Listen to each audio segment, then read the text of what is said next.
네, 그래서 여러분들에게 오늘 참 어머님의 메시아 자각과 함께 오늘 이 PPT에 나오지 않는 내용들도 함께 다루고자 합니다. 음. 아버님과 어머님께서 이 지금 보시는 이 사진이 처음 대면했을 때의 모습은 아니세요. 네. 정확히 얘기하면 가약식 전날이었습니다. 그래서 처음 대면했을 때 사진은 아니시지만 아버님과 어머님께서 대면하시고 나서 또 여러 가지 일들이 있었습니다. 아버님께서 어머님을 만나 뵙기가 1956년에 만나 뵀었는데요. 그때 아버님께서 어머님한테 누구인가? 궁이 아닙니다. 누구인가? 딸입니다. 이렇게 예쁜 딸이 있었나? 하면서 이름은 무엇인가? 한학자라고 합니다. 라고 13살의 참 어머님께서 아버님 앞에 처음으로 자신을 소개를 하십니다. 그때요, 아버님께서 한학자가 한국 땅에 태어났다라는 이 말을 3번 반복을 하세요. 네. 근데 대학 교수님들도 이 부분에 대해서 어머님께서 어머님의 자서전을 통해서 한학자가 한국 땅에 태어났다, 한학자가 한국 땅에 태어났다, 한학자가 한국 땅에 태어났다라는 말을 3번 하셨다라고만 나와 있습니다. 근데 대모님께서 의아해 하시죠. 근데 제가 언젠가 여러분들에게 이야기를 한번 드렸었는데요. 그 강의하는 내용은 없지만 아버님께서 계셨던 오산학교 그리고 문윤국 작은 할아버지 문윤국 작은 할아버지는 오산학교를 설립하신 분이시죠? 그렇죠? 그 도움을 주셨던 분이십니다. 그리고 민족 대표 33일에 들어가실 수 있을 정도로 독립의식이 투철하셨던 분이셨습니다.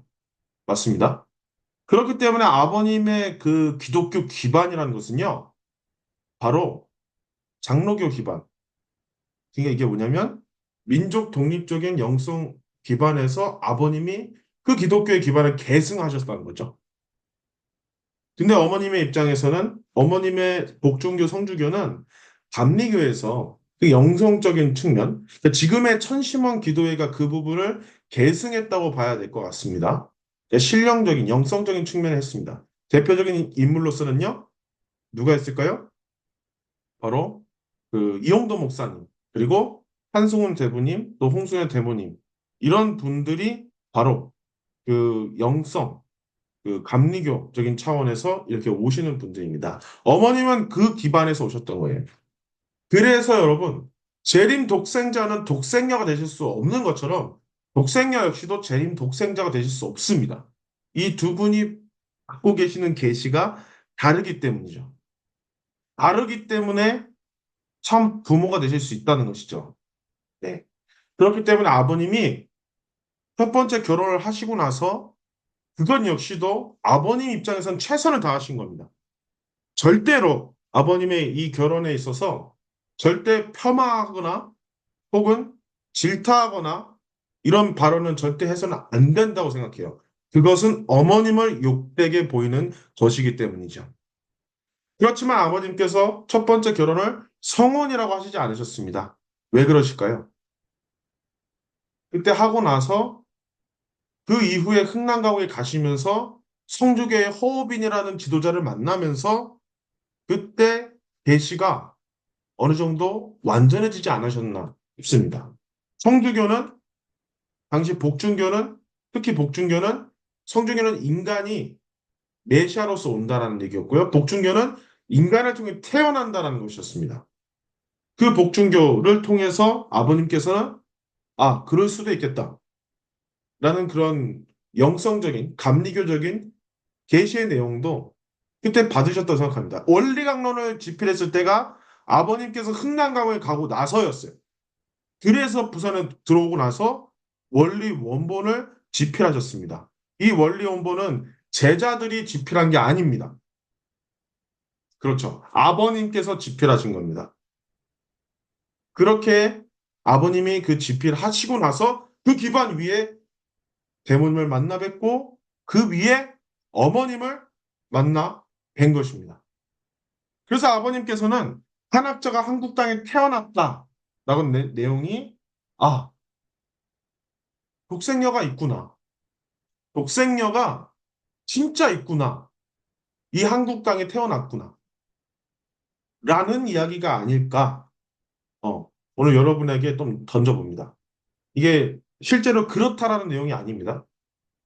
제가 생애노정을 공부를 하면서 아버님께서 이 계시의 내용이 온전해지시면서 원리 원본을 집필하시고 나서 그 기대 위에 어머님을 만나 뵀다라는 거죠.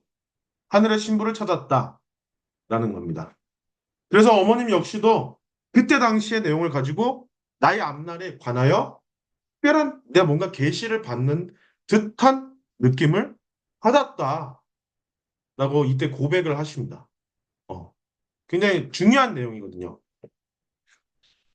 왜냐하면 지금도 사실 430가정 그런 어르신들, 124가정 원로 목사님들, 심지어는 36가정 우리 선배님들도 어머님은 간택당했다 얘기를 합니다. 그 수도 없이 많은 참 어머님 후보 중에 간택한 것뿐이다. 아담만이 완성할 수 있다. 라는 이야기를 했어요. 근데 그게 맞을까요? 그렇지 않습니다. 아담은 해와가 있기 때문에 온전한 신거고요. 해와는 아담이 있기 때문에 온전한 겁니다. 원리 강론의 창조 원리에 근거해서도 그렇고요. 그 태초에 생명나무와 생명나무, 정확히 참 아버님의 계시에 의하면 사랑나무와 사랑나무가 있었다고 하게 되는 거죠. 그것처럼 이런 내용들이 굉장히 중요한 것입니다. 1956년에 13살의 참 어머님이 그 아버님을 만나 뵙고 나서 희생이라는 그 글자를 내 마음속에 좌우명으로 이때 새기시기 시작합니다. 1959년 참 어머님께서 3월에 사진이 굉장히 잘 나오셨는데요.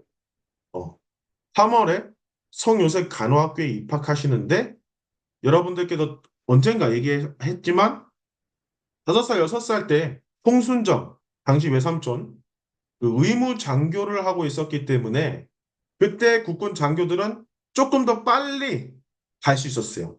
어디로? 다리를 건널 수 있었어요. 그때 이승만 대통령이 북한군의 당시 괴뢰군이라고 표현했는데요. 괴뢰군의 침입을 막기 위해서 이 다리를 절단내버립니다. 그걸로 인해서 많은 사람들이 희생을 당하고 죽어가는 모습들을 봤어요. 그리고 그 이후에 피난을 하면서 어머님께서는요, 굶어 죽어가는 사람들을 수도 없이 봤습니다. 뭐 총탄에 맞아서 죽어가는 사람들, 병으로 죽는 사람들, 또 굶어 죽는 사람들, 그런 사람들을 보면서 어머님의 마음속에는 내가 저 사람들을 살려야 되겠구나. 그런 마음이 자연스럽게 올라왔다라고 본인이 이렇게 표현하셨고, 그래서 나는 하나님을 위해서 무엇을 희생할 것인가. 그리고 그런 성장 배경. 그래서 성요셉 간호학교에 입학을 하시게 됩니다. 그때 당시의 생활 기록부인데요. 성적은 굉장히 좋았다고 되어 있어요. 근데 잘 보시면 이 생활 기록부가 좀 굉장히 사진이 좋아요. 스캔 잘 뜬 것 같습니다. 어, 전부 다 수는 아니지만, 어쨌든, 네, 전부 다 수는 아니지만, 네, 어쨌든, 굉장히 좀 우수하셨다라는 걸 좀 알 수 있죠. 근데 그때 당시에 어머님의 그 모습이 굉장히 우울했다는 거예요. 언제? 1959년에. 근데 그때가 언제였냐? 희생이라는 것을 내가 확인을 하고 나서 그때가 이제 대모님과 함께 아버님을 만나 뵙고 여러분, 어머님께서 그 참 어머니로서, 독생녀로서 그 참 부모의 성혼을 가기까지 그 고민의 과정이 있었어요. 당연히. 그 고민의 과정을 겪으셨을 때의 모습입니다. 저는 여러분들의 이 계시의 내용을 들으면서, 뭐, 그럴 수도 있지. 이렇게 얘기할 수도 있을 것 같아요.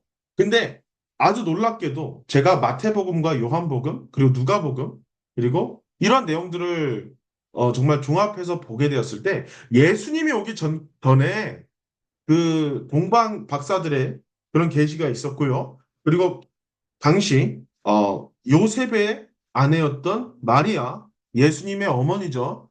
마리아가 천사로부터 계시를 받은 내용들, 그리고 마리아가 또 잉태를 하고 나서 성령이라고 얘기하지만 우리는 그 진실을 알죠. 바로 당시의 대제사장이었던 사가랴였습니다. 여러분들이 참 아버님의 말씀을 통해서 우리가 알고 있는 거죠. 어머니의 말씀을 통해서도요. 그때 그때 마리아가 예수를 잉태하고 나서 이름을 예수로 하라. 그리고 그 전에 천사의 그런 계시들, 꿈속에서 그런 것들이 있었다는 것이죠. 근데 마찬가지로 어머님께서 독생녀로서 나아가기 전에 이러한 영적인 내용들이 있었다는 겁니다. 그냥 이게 어머님이 신성시해야겠다 이게 아니고요. 예수님과 같이 그때 역사가 독생녀 참 어머님께도 있었다라는 것을 여러분에게 말씀을 드리는 거예요. 그래서 어머니께서 그 당시에 홍순의 대모님께서 꿈을 꾸시고 네, 봉황 두 마리가 나왔다. 지승도 할머니 그리고 오용춘 당시 그 홍순의 대모님의 친구분이셨어요. 어. 근데 이 오용춘이라는 이분이 이 식구님이 계시를 받은 겁니다. 하늘의 신부는 타락 이전의 나이여야 된다. 몇 살이죠? 16세, 17세여야 돼라는 것입니다. 왜? 타락 이후에 사람은 본연의 그런 위치에 갈 수 없잖아요. 그렇죠? 아버님께서는 뭐 그런 다양한 얘기들이 있지만 지금 이 시간에는 어머님에 대한 내용만 다루도록 하겠습니다. 그래서 어머님께서 그 내용들을 듣고 이제야 그 계시를 받고 이제 그거를 결단을 해야 되는 상황인 거죠. 그때가 1959년이었습니다. 네. 언제죠? 성요셉 간호학교에서 재학 중이셨을 때. 그날에 가까워졌으니 준비하라 라는 몽시도 받으시고 하늘 부모님께서 그런 나는 알파요 오메가요. 시작과 끝이 같으니라고 얘기했습니다. 근데 창세기요, 여러분. 1장과 2장이 있습니다. 정확히 얘기하면 우리 승현님 잘 알 것 같은데요. 제네시스 1, 제네시스 2가 있는데 그 제네시스 1이 그 지구가 이렇게 창조됐던 만물이 창조된 그 과정들인데요. 창조 단계가 나오죠. 6단계 이상 나오고 또 7일째에 하나님이 안식하느니라 뭐 이런 내용들인데요. 창세기 1절이 창세기 1장이 창세기 2장보다 더 나중에 쓰여졌습니다. 사실은 아담과 헤아에 대한 내용이 더 앞에 있었어요. 네. 그래서 그때 성경의 맨 첫 번째에 대한 내용은 아담과 헤아에 대한 내용입니다. 그래서 어머님께서 자주 쓰시는 표현이 나는 시작과 끝이 같으신 하늘 부모님을 아신다라고 얘기합니다. 하늘 부모님은 시작과 끝이 같으시다고 얘기하죠. 그게 무엇일까요? 아담과 헤아로 창조되었으니 복귀 역시도 이 완성 역시도 아담과 헤아로 부모로 완성이 돼야 된다라는 내용들입니다. 그래서 우주의 어머니를 기다려왔다라고 이렇게 표현을 하시고요. 근데 그 결단이 여러분 진짜 어려웠습니다, 어머님. 그냥 제가 여러분들한테 누누이 얘기했던 것처럼 그냥 23살의 나이 차이 이것만이 아니에요. 그 자리에 가야 된다는 거예요. 내 하나뿐인 내 삶을, 내 청춘을, 내 모든 걸 바쳐서 1분, 1초, 한순간도 하늘 부모님을 생각하지 않고는 살 수 없는 삶이에요. 그게 다시 표현하면 어떻게 되냐면요. 1분 1초 어떤 한순간도 희생을 하시지 않으시고는 살 수 없는 삶입니다. 얼마나 답답해요. 그런 삶을 어머님은 그 거부할 수도 있었다라고 얘기를 하셨어요. 그 사명이 너무 무겁고 크고 두렵고 떨려서 결단할 수 없었다. 라는 그런 고백도 하셨습니다. 아버님도 역시도 마찬가지로 그런 고백을 하셨음을 우리가 지난주에 알 수 있었죠. 그렇지만 어머님께서 2019년 4월 20일에 밀라노에 있는 2세들을 앞에 두고 그때 질문을 이렇게 하셨던 그 2세한테 질문을 하셨거든요. 그때 어떤 내용을 하셨냐면요. 어머님께서 야, 너 지금 몇 살이냐? 21살? 그래. 21살. 21살이네. 그러면 그때 21살이면 내가 독생녀로서 한부모로서 성혼하기를 결심했던 나이보다 많네. 이렇게 하시면서 23살 위에 있는 아저씨랑 너 결혼할 수 있어? 물어봤어요. 여러분 가능하십니까? 솔직히 얘기해서. 저 못해요. 저도 못할 것 같습니다. 게다가 평생 희생해야 된다고요?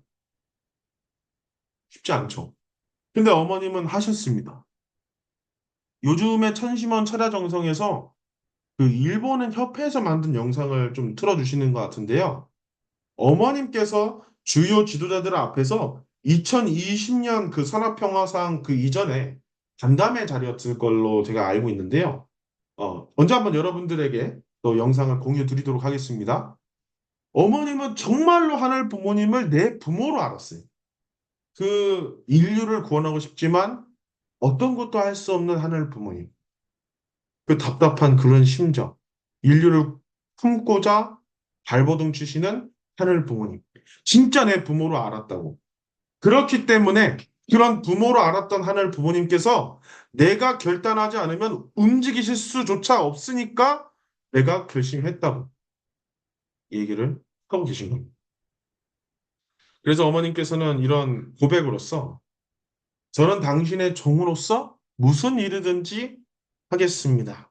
이렇게 얘기를 하게 되셨습니다. 그 사정 자체를 분석하고 싶지 않았다라고 얘기하는 거죠. 개인의 사정이 굉장히 많습니다. 그렇죠?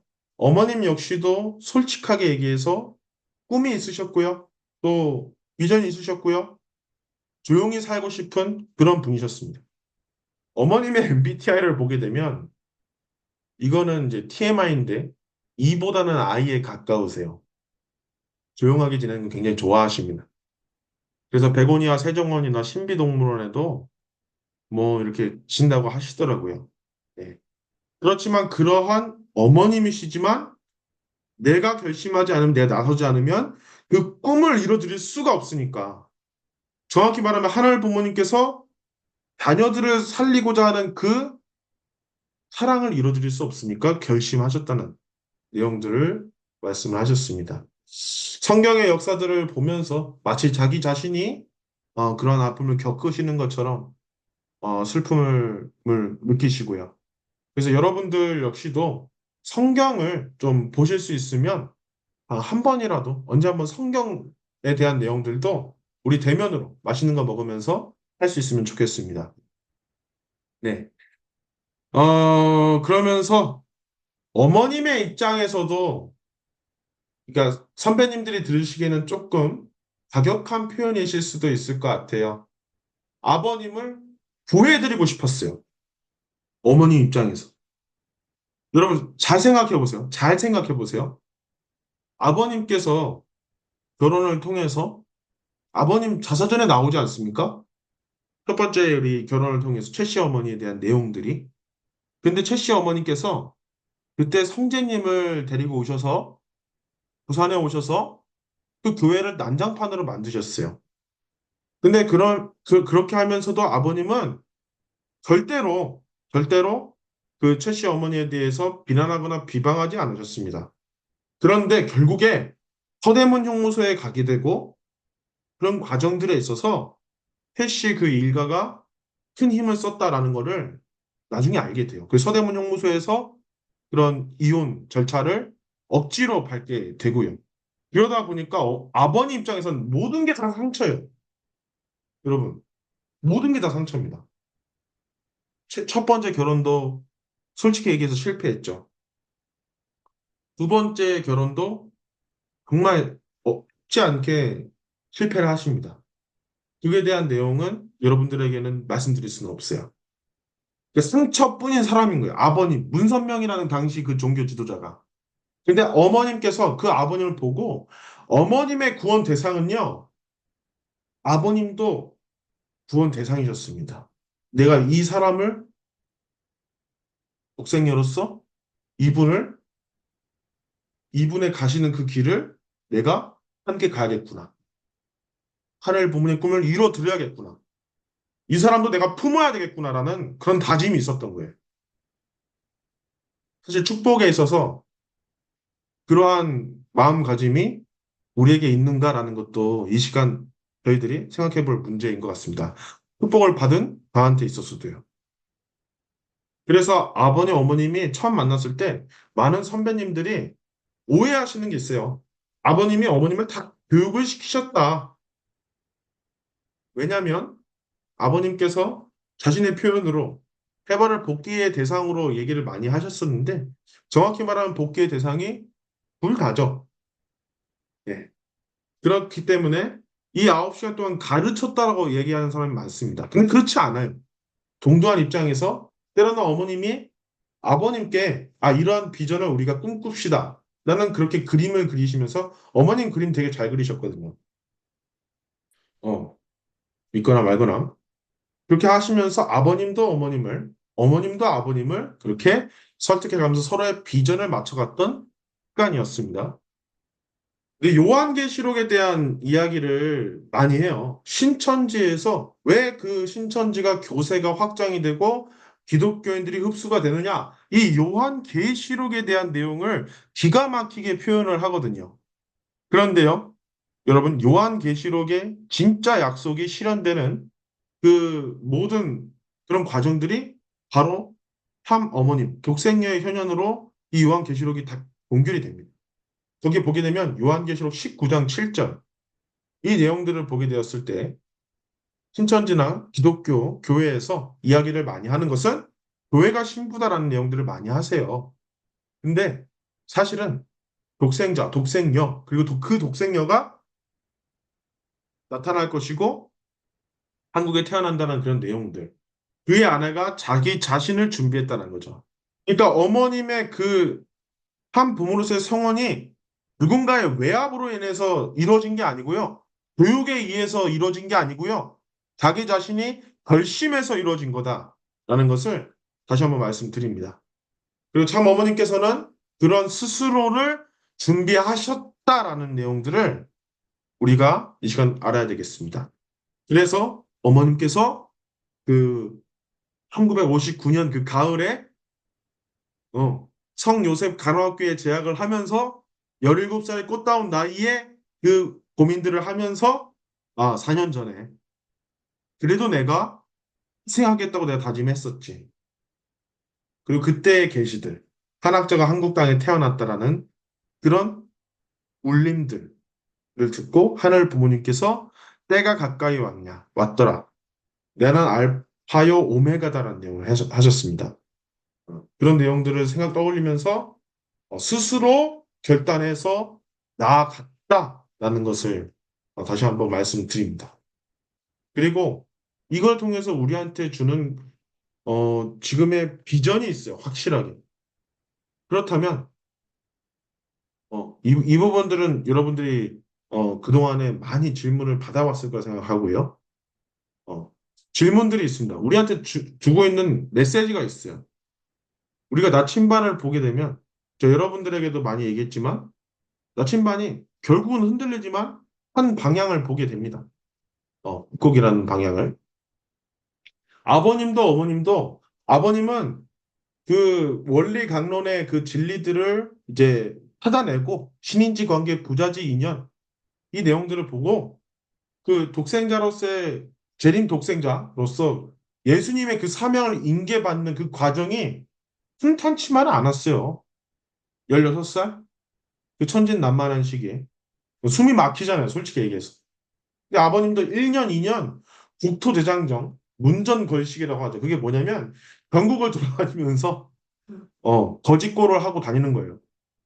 그런 과정이 있었습니다. 어머님 역시도 길게 보게 되면 희생이라는 단어를 떠올렸을 때부터 송원식 때까지 4년간의 시간이 있었어요. 어머님도. 1959년의 3월에 생활기록부에 성적은 우수하지만 굉장히 우울감이 심하다라고 얘기했었습니다. 그런 과정들이 있었다는 거죠. 그래서 저는 여러분들에게 항상 우리 특히나 우리 성화청년, 우리 미래세대 분들, 우리 2세들한테는 이런 이야기를 꼭 하고 싶어요. 여러분들도 지금 내가 신앙에 있어서 내가 이 길에 있어서 여러 가지 고민하고 방황하고 때로는 두려운 것들도 있을 거라 생각합니다. 근데 그 시간들이 여러분을 온전하게 만들어 줄 수 있는 오히려 기회가 될 것이고 그 과정들이 있는 게 자연스러운 겁니다. 누구도 방황이 없는 사람은 없어요. 방황이 없고 오히려 잘 됐다고 얘기하는 사람이 있다면 그게 굉장히 위험한 겁니다. 그래서 그런 내용들을 말씀을 드리고요. 지난주 질문이죠. 나의 참이 무엇이냐에 대한 내용이었습니다. 네, 녹화는 여기까지